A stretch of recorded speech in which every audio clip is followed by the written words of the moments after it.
Grande maioria das pessoas vive verdadeiramente infeliz com a vida que tem, porque elas acabam querendo fazer tudo para todos. Elas acabam querendo abraçar a vida de todos, a tarefa de todos, e elas acabam esquecendo de alguém muito importante. Elas abraçam a tarefa que o chefe trouxe, elas abraçam a tarefa que o colega de trabalho pediu para ela fazer. Ela quer resolver a vida do marido, ela quer resolver a vida do filho, ele quer resolver a vida da esposa, a vida da filha. Enfim, essa pessoa ela começa a abraçar muita coisa e aí ela começa a esquecer, porque ela vai abraçando muita coisa de muitas pessoas e ela começa a esquecer de uma pessoa essencial, que é ela. Será que hoje na sua vida você está lembrando de tudo e de todos e está esquecendo do mais importante, que é você? Talvez lá no final da vida você vai olhar para trás e você vai se arrepender de não ter vivido verdadeiramente uma vida com significância para você. Porque você estava o tempo todo tentando suprir as expectativas das outras pessoas. Você estava o tempo todo tentando suprir a expectativa do seu marido, da sua esposa, do seu filho, da sua filha, do seu colega de trabalho, do seu amigo, da sua amiga, e tudo que eles pediam você ia fazendo. E quanto mais tarefa você tem, mais estresse você atrai, mais ansiedade você atrai, mais preocupação você atrai e menos qualidade de vida você tem. Será que durante o seu dia você está lembrando de todos e esquecendo de você? Das 24 horas do seu dia, quantas horas verdadeiramente você está vivendo para você? E dessas 24 horas do dia, quantas horas você está vivendo para satisfazer as expectativas dos outros? Seja um pouco mais egoísta. Egoísmo não é uma palavra ruim, egoísmo é uma palavra boa. É pensar primeiramente em você. Porque se você não pensar primeiramente em você, nada de bom você vai deixar nesse mundo. Porque se você não pensar primeiramente em você, você não vai viver uma vida verdadeiramente com significância para você, que verdadeiramente valeu a pena ser vivida. Se você não pensar primeiramente em você, você não vai conseguir ajudar seu filho, sua filha, seu marido, você não vai conseguir deixar um legado aqui no mundo. E talvez lá no final da jornada você vai olhar e vai falar, poxa, eu não vivi uma vida com significância. Quanto do seu tempo, todos os dias, você está vivendo verdadeiramente? E quanto do seu tempo você está sobrevivendo? Tem tarefas no seu dia que não era para você estar fazendo.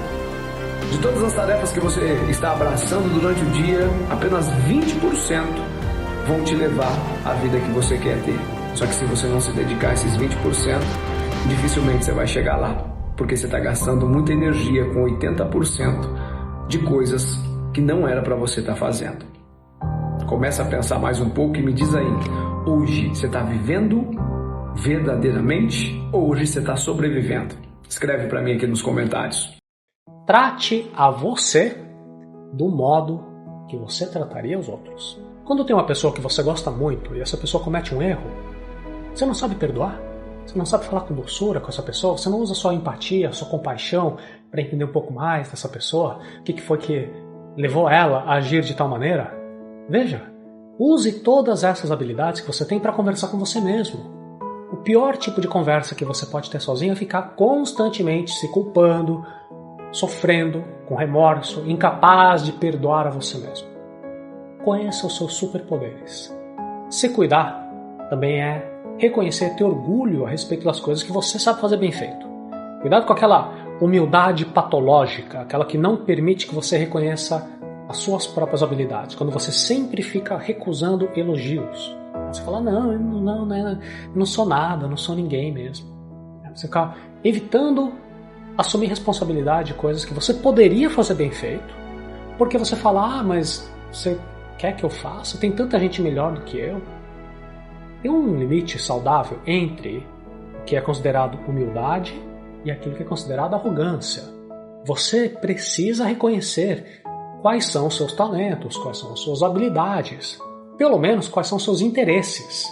Você tem que saber quais são os atributos que você já tem, você já possui, e que inclusive você não é a última bolacha do pacote, você sempre obviamente quer continuar melhorando para o futuro. E também tem aquelas situações que você fala, olha, eu realmente sendo muito racional, muito objetivo, eu não tenho aquela habilidade ainda, mas eu tenho interesse, eu tenho vontade de me desenvolver naquela área. Opa, bacana. Cuidado com a outra dimensão também da humildade patológica, que é a apatia. Imagina, você começa a trabalhar numa empresa nova. Normalmente os seus supervisores vão te perguntar, e aí, me fala mais de você, quais são suas áreas de interesse. Uma das piores respostas que você pode falar numa situação assim é falar, não sei.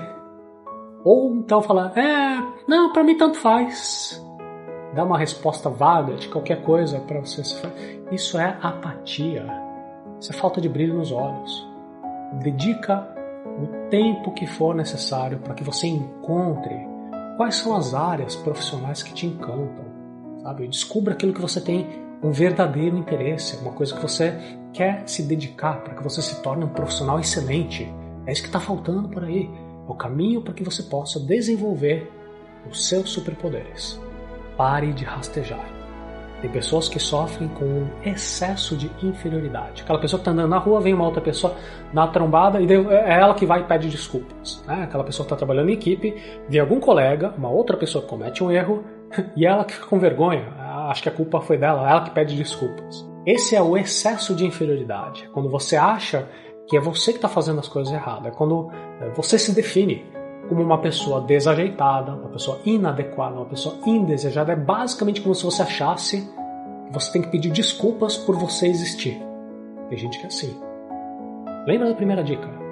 Trate a você mesmo da maneira como você trata os outros. Tenha gentileza com você mesmo.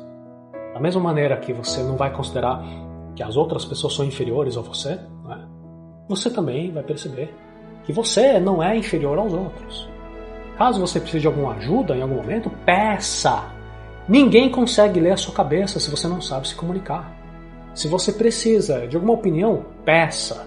Se você precisa de uma ajuda, você vai fazer uma mudança para sua casa nova, peça. Se você quer uma pessoa amiga por perto para conversar com você, entre em contato com ela. Fala, olha, eu gostaria muito de falar com você, estou sentindo sua falta, quero bater um papo. Se você precisa de uma opinião técnica, algum trabalho que você está realizando no seu trabalho, em todas essas situações, você tem que aprender a abrir a boca e usar suas palavras para pedir ajuda. Muitas pessoas sofrem silenciosamente quando elas precisam de ajuda. Você pensa, puxa, isso é totalmente irracional, por que ela aquieta, está precisando de algo, mas não fala? Muitas vezes é uma falta de confiança. A pessoa não sabe pedir. Tem algumas situações que é uma armadilha do ego. É a pessoa que acha que é até uma certa vergonha ela tem que pedir por ajuda. Tem outras situações que a pessoa tem um excesso de cerimônia, aquela preocupação em não incomodar. Ela precisa muito de uma ajuda e fica sonhando. Puxa, será que alguém vai perceber que eu estou aqui sozinho, precisando de algo? Não, ninguém vai perceber. Você tem que saber pedir. Tem alguns casos, veja, um contraponto aqui, que você não pedir ajuda pode ser uma escolha consciente. Você avaliou o custo-benefício de você se abrir e fazer um pedido de ajuda. Só que nesses casos, quando você escolhe não falar nada, fique atento para você não alimentar rancor, porque você não teve ajuda, porque as outras pessoas não chegaram até você, ou porque você não soube apresentar corretamente o seu pedido. Cuidado com esse rancor. Por que é tão frequente nós lembrarmos das nossas derrotas, das dificuldades pelas quais nós passamos e das coisas que deram errado? E às vezes é tão difícil lembrarmos das nossas conquistas. Nós conquistamos tantas coisas na nossa vida e por vezes nós lembramos muito mais do que deu errado do que deu certo. Mas por que isso acontece? O nosso cérebro acaba guardando mais facilmente aquelas informações que estão associadas a uma emoção. E todas as nossas derrotas, todas as nossas frustrações acabam muito mais facilmente sendo memorizadas, sendo guardadas. E por que nós não guardamos as nossas conquistas? Porque às vezes não associamos a uma emoção forte. E aí o que falta para nós associarmos a uma emoção forte? Celebração. Nós temos que celebrar as nossas conquistas, nós temos que comemorar Ah, mas espera aí, quando eu atinjo o primeiro lugar aqui eu comemoro, quando eu atinjo... Não, mas as pequenas conquistas, as conquistas do dia a dia. Um cliente que fecha conosco, uma apresentação bem-sucedida, vai falar em público, conseguiu superar aquele desafio, comemore. E como é que nós devemos comemorar? Às vezes coisas simples, sair para tomar um café, brindar um copo com um amigo, chamar o companheiro, a companheira para celebrar numa noite, num jantar, comer alguma coisa diferente, tomar um sorvete que seja. Celebre as conquistas, marque com uma emoção forte aquele momento positivo, aquela conquista, aquele novo cliente, aquela apresentação, tudo que você fizer. Que seja para lembrar que você é capaz, para lembrar que você foi capaz também. Isso é muito importante para elevar a nossa autoestima. Isso é muito importante para nos lembrar o tempo todo que nós somos capazes. Porque se nós ficarmos sempre nos lembrando dos nossos fracassos, nós chegaremos ao nosso cliente com a cabeça baixa. Chegaremos diante de um novo desafio cabisbaixos, com medo. E é muito importante que nós lembremos constantemente, diariamente, de tudo que nós conquistarmos. Portanto, fica aí o desafio, a próxima conquista, a pequena conquista que seja, vá comemorar, vá celebrar, marque de uma maneira forte aquela emoção positiva. E com certeza, dali para frente, você vai estar muito mais com a sua autoestima elevada nos próximos desafios. E esta dica eu sempre busco pôr em prática na minha vida para que eu lembre das conquistas, lembre das pequenas conquistas que eu tenho no meu dia, para que aquilo ali sempre reforce a minha autoestima e sempre me deixe positivo frente aos novos desafios. Eu não estou aqui. Morrer é ser esquecido. Por isso, no dia que eu me for, eu me vou. E você também. Eu não quero ir. Eu quero ficar. Lamento, só tem um jeito de ficar. Ficar nos outros. Nessa hora, quero lembrar uma coisa. Morrer é ser esquecido. Claro que há pessoas que não são lembradas e nem devem porque foram malévolas. Há outras que não deveriam ter existido porque não nos fariam falta. Mas tem gente que nos faz uma falta imensa. Às vezes você vai para um almoço, para uma conversa, aquela pessoa que não foi porque já não vive, faz uma falta imensa. E outros não vão e nos dão uma alegria imensa. Porque você morre quando é esquecido. Enquanto alguém lembrar de você, derramar uma lágrima de saudade, cheirar uma roupa que você deixou, sentir o aroma de uma comida que você fazia, rir de algo que aconteceu contigo que foi engraçado, assoviar uma música que você assoviava, você continua vivo. E em nós, na amizade que repartiu, na solidariedade que ofereceu, na honestidade que praticou, na religiosidade que sonhou, na sexualidade que assumiu, na fraternidade que edificou, na liberdade que degustou. Morrer é ser esquecido. Enquanto alguém lembrar de você, der risada por algo, ter saudade, querer que você estivesse junto, guardar uma receita que você deixou, pegar algo que você tinha contigo, você continua vivo ou vivo. Claro, porque essa pessoa faz falta. Só que só tem um jeito de fazer falta. O único jeito de fazer falta é as pessoas se levarem para dentro delas. Você precisa ser levada para dentro. Você precisa ser importada. A única maneira de fazer falta é ser alguém importante. Cuidado, não confunda importante com famoso. A fama passa, a importância fica. Quanta gente na nossa vida é famosa, mas não é importante. E quanta gente é importante e não é famosa. Alguém que te ajudou, alguém que te cuidou, alguém que te acarinhou, alguém que te protegeu, alguém que contigo partilhou. Absolutamente importante. Vai embora contigo enquanto você for. Mas não é famosa. A fama passa. A fama passa. Claro, muita gente é importante e não é famosa. Enquanto nós estamos aqui agora, por exemplo, tem alguém no hospital aqui perto, uma auxiliar de enfermagem, tirando escaras de alguém que está em coma 3, 4 meses.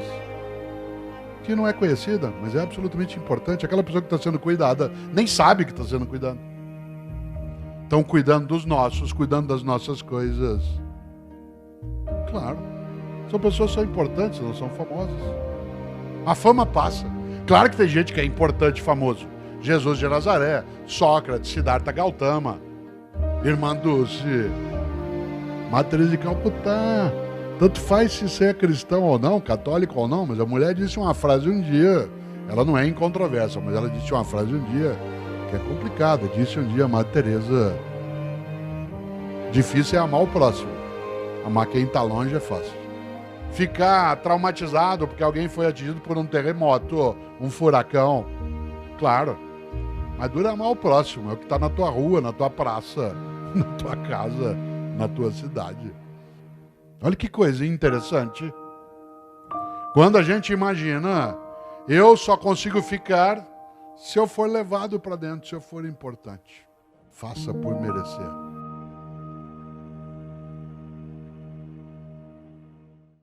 O aprendiz perguntou para o mestre: Mestre, o que é veneno? Qualquer coisa além do que precisamos é veneno. Pode ser poder, preguiça, comida, ego, ambição, medo, raiva, o que for. E o que é o medo? O medo é a não aceitação da incerteza. Se aceitamos a incerteza, ela se torna aventura. E o que é inveja? A inveja é a não aceitação do bem no outro. Se aceitamos o bem, se torna inspiração. E o que é raiva? Raiva é a não aceitação do que está além do nosso controle. Se aceitamos, se torna tolerância. E o que é o ódio? O ódio é a não aceitação das pessoas como elas são. Se aceitamos incondicionalmente, então se torna amor. E o que é maturidade espiritual? É quando para de tentar mudar os outros e se concentra em mudar a si mesmo. É quando você aceita as pessoas como elas são. É quando você entende que todos estão certos em sua própria perspectiva. É quando você aprende a deixar ir. É quando você é capaz de não ter expectativas em um relacionamento e se doa pelo bem de se doar. Maturidade espiritual é quando você entende que o que faz, você faz para a sua própria paz. É quando você para de provar para o mundo o quão inteligente você é. É quando você não busca a aprovação dos outros. É quando você para de se comparar com os outros. É quando você está em paz consigo mesmo. Maturidade espiritual é quando você é capaz de distinguir entre precisar e querer e é capaz de deixar ir o seu querer. E por último, e mais significativo, você ganha maturidade espiritual quando para de anexar felicidade em coisas materiais. Desejo a você uma feliz vida e que você esteja pronto espiritualmente para ela. Tudo de bom para você e compartilhe esse vídeo porque deve ter alguém precisando. Um beijo e tudo de bom para você.